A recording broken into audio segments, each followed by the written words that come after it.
Human attention can open up any door in the universe. Machines can become everything that you are.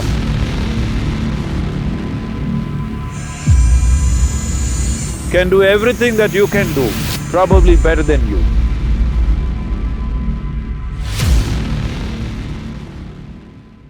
The modern education system has made people believe that thought is the only form of intelligence.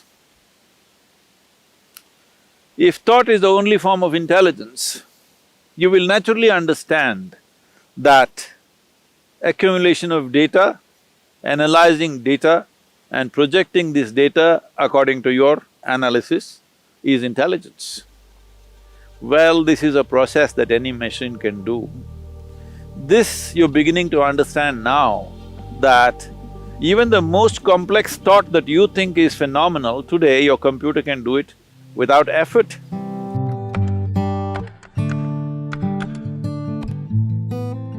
Do you see a simple calculator can do more mathematics than your teacher can do? Your computer can do much more mathematics than any mathematician can do. So, obviously, what you thought is a very difficult intellectual process is being processed by a machine far more easily than you can imagine. Now, people argue, but mathematics is one thing, literature is a different thing, music is a different thing. Well, I'm telling you, whether it's literature or music, which are considered more, outpouring of human heart, even this can be done by a machine. Well, we've still not built machines good enough to do that maybe, but you will see in the next 25, 50 years' time, maybe, I don't know how long, but it will inevitably happen, you can't make out. Or probably it will be more perfect. So, this about intuition. First thing to understand about intuition is not a different level of intelligence. Intuition is just simply a different level of computing. That is, let us say, let me make it very simplistic for you, just for the sake of understanding. Right now, let's say you had a child or you had an infant who has grown up just inside a room, never seen outside. Suddenly you bring him out and show him this tree. You know what he's doing? He's gathering data, color, form, the way it moves, the way it is. He's just taking up data through his sense organs. Let him watch this tree for a few minutes. Let's say he has grown up after some time and you ask him to, let's say, depict a tree, most probably he will depict it nearly 90% right. But now the process of assimilating the tree in his mind is not logical. He is not saying the leaf is 5 centimeters by 7 centimeters, the color is this kind of green, which is a combination of that, that and that. No, there is no logical assimilation, it's intuitive, simply just like that. The picture comes to his mind. Because all the data is there, processed and jumps all the steps of 1, 2, 3, 4 and just gets there. So intuition is just that your computing is in such a way that you don't go through the logical process every time. So intuitive means your computing is skipping the logical steps and arriving at the answer, which is definitely a more sensible way to conduct your life. Is this just a biochemical algorithm? Well, I would say 100% yes. So, when we say biochemical algorithm, it is in a constant flux, you can set it the way you want. By genetics, by culture, by external influences, it's set one way. But if you are conscious, you can set it in another way. So is it just biochemical algorithms? When you say it is just, you are thinking that, am I just a mechanical process? Well, there is a mechanism. The question is whether this mechanism is conducted consciously or not. Right now, there is an intellect, there is an intuitive dimension, and there are deeper levels of intelligence, which is the basis of the making of the creation itself, the very source of creation. That intelligence is also embedded within you. The question is only at what level of access are you? Hey, everybody has an arm like this, all right? Now, can everybody use their arm the same way? No. Different people use it different ways. Somebody is a ball player, he uses it one way. Somebody is a writer, he uses it another way. Somebody is an artist, he uses it another way. Somebody is a yogi, he uses it another way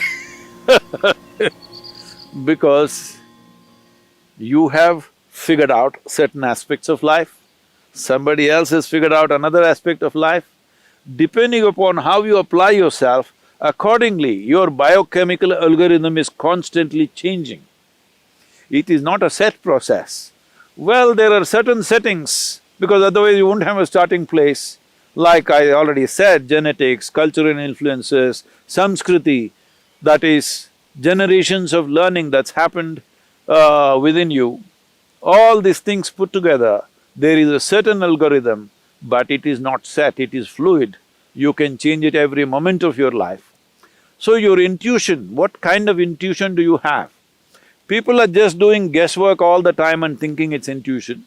No, if you want to develop intuition, first thing is, you must learn how to simply sit here, fully alert and not thinking about anything. Somebody was asking me, Sadhguru, when you're riding, what are you thinking about? Why the hell am I thinking about anything? I'm just riding. That's why I'm still alive because the kind of risks that I've taken on two wheels, I'm still alive because I don't think a damn thing. If you know how to simply sit here, alert but unthinking, oh, how is that possible? I'm asking, how is it possible for you to think when so much is happening out here? If you pay attention, you will not think.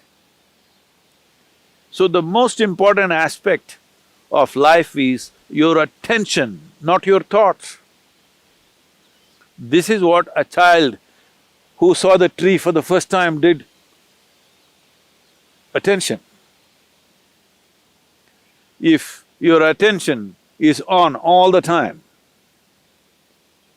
without any kind of judgments about what is this, what is that, simply attention, not thought, just attention, you will naturally become intuitive. Human attention can open up any door in the universe, but the attention should become free from judgmental process. That means, from the limited data that you've gathered, you should not go on judging everything around you.